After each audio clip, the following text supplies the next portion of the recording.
how to be better at presenting, so to speak, we just stepped back and said, what is your message? Remember, I said a lot of people don't have a speaking problem, they have a messaging problem. So what's your message? The importance of telling a story, whether you're standing in front of a big group, whether it's a Zoom, whether you've been asked to give an impromptu speech or it's a business presentation, people understand stories better, they process information and stories better. So connection, common experience, and credibility. That's really what makes every great story a great story. There's some level of connection. Somewhere, somehow, I'm able to connect. And that connection has to happen. It needs to happen quickly, and it happens deeply.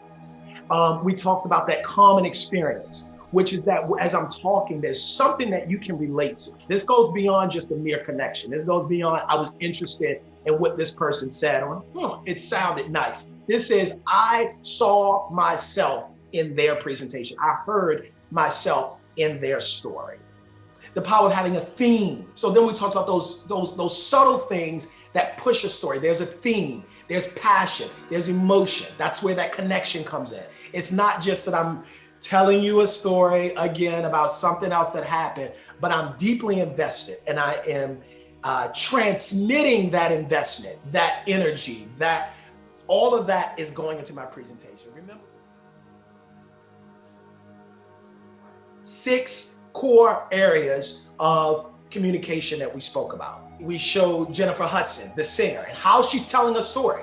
And we talked about everything from what she wore to her body movements, to the sparkles on her dress, to the fact that she started by singing notes slowly at the beginning to create that suspense.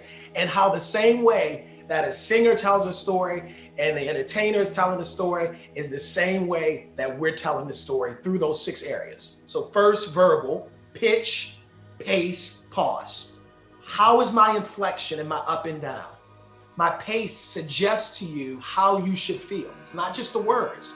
When I'm talking slower, it implies to you, listen to what I have to say. Whereas when I go quicker and I'm moving faster, your heart is speeding up. And there are ways, there's reasons for why I might do that. Maybe it is to rile you up, but being cognizant that that could have the opposite effect of maybe making you feel more anxious about what I'm saying.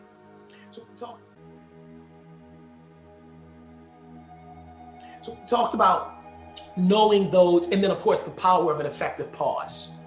Knowing how to use pauses to extract information, how to use pauses to reveal information.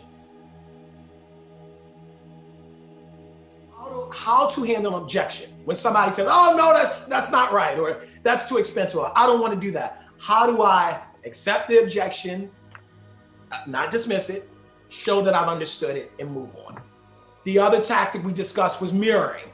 This can be done in sales. This can be done in everyday one-to-one communication. This is a tactic that's used, again, to uncover, to reveal. Remember, we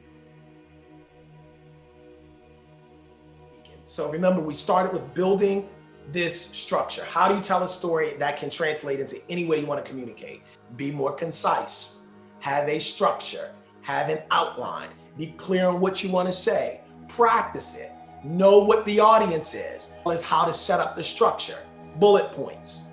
Give people an outline of where you're going. Frame the conversation. Use alliteration. People like the rule of 3.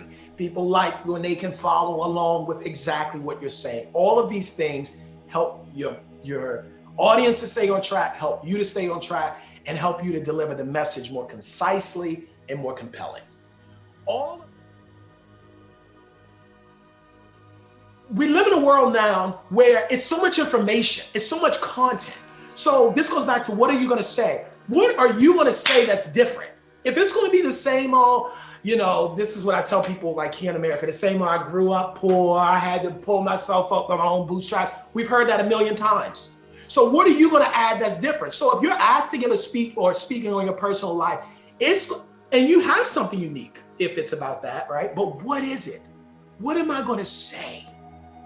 They had something very powerful that they wanted to say. And because they were not afraid to be vulnerable, to be emotional and be open, the audience lived in that space with them. And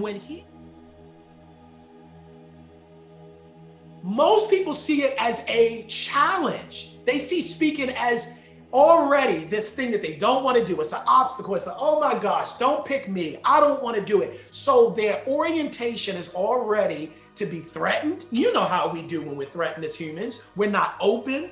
We're not communicative. We're not emotive. And so the key to relaxing some of that nervousness and all of that is to see it as an opportunity. Somebody wants to hear what you say. That's exciting. They're interested. They're listening.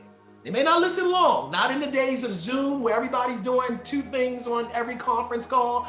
You may not have long, but you've got a moment to say something.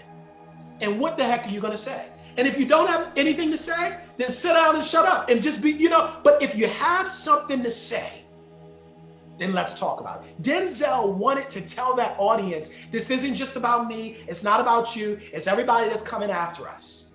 It's for all of the people that are watching, all of the young people who never thought that they could get a shot. They too can do it. We heard him talk about persistence.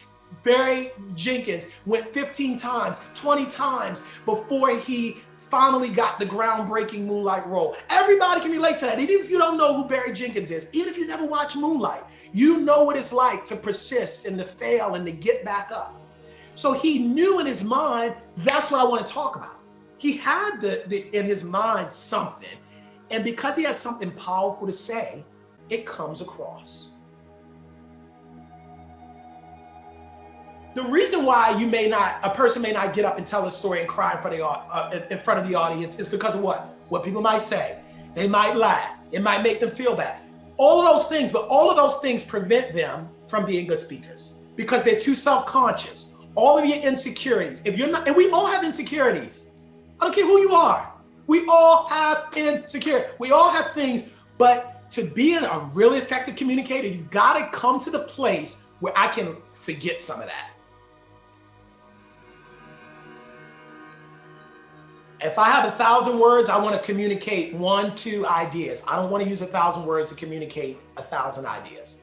When you rehearse, when you have a theme, when you're focused, it comes across like I know what I'm talking about. And that's more persuasive. And that reduces your nervousness because I have a structure that even if I get pulled away, let's go back to that structure, I can come back to it. This is important for Zoom, where you might see some people are distracted or you're in a big room and something. It's never everybody. I don't care who it is that we point to as being a great speaker, right? There's going to be at least 1 billion people that's going to say that person doesn't do it for me. That's life. Don't take it personal, but there's somebody in the room that wants to hear what you said. And there's somebody in the room that probably didn't want to hear you at first, but if you do it right, now they want to listen.